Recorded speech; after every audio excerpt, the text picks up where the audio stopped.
Okay. ఈరోజు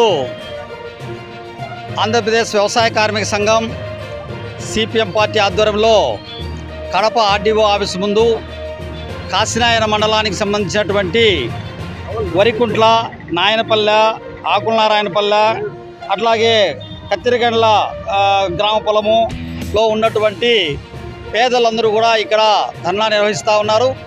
ఈ ధర్నాలో పేదలను చేస్తున్నటువంటి ప్రధానమైన డిమాండ్లు ఏమిటంటే, ఈరోజు కాశీనాయన మండలంలోని సర్వే నెంబర్లు 217, 129, 131, 130, 207, అట్లాగే 2227 ఈ సర్వే నెంబర్లలో వైఎస్ఆర్సీపీకి సంబంధించినటువంటి పెద్దలు పెద్ద ఎత్తున భూ కబ్జాకు పాల్పడి భూములు ఆక్రమించుకొని పెద్ద ఎత్తున ఈరోజు ఎస్టేట్లు ఏర్పాటు చేయడము, అట్లాగే పెద్ద పెద్ద కంచెలు వేయడము జరిగింది.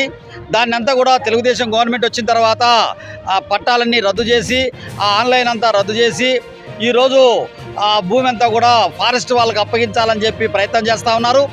ఆయా గ్రామాల్లో గత 200-300 సంవత్సరాలుగా భూమి లేనటువంటి నిరుపేదలు వంశపారంపర్యంగా కూలి పనులు చేసుకొని జీవిస్తున్నటువంటి వాళ్ళు ఉన్నారు. వాళ్ళందరికీ కూడా ప్రతి ఒక్కరికి 3 ఎకరాల చొప్పున ఇవ్వాలని చెప్పి మేము డిమాండ్ చేస్తున్నాం.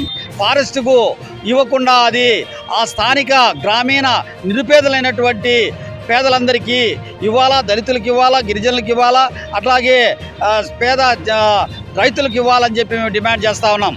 అలాగే ఈరోజు వాళ్ళు పోతే వీళ్ళు, వీళ్ళు పోతే వాళ్ళు అనేటువంటి ఆక్రమణలు జరుగుతూ ఉన్నాయి. అట్లా కాకుండా గతంలో గత 12 సంవత్సరాలుగా ఈ భూ పంపిణీ అనేటువంటిది ఆంధ్రప్రదేశ్లో జరగడం లేదు.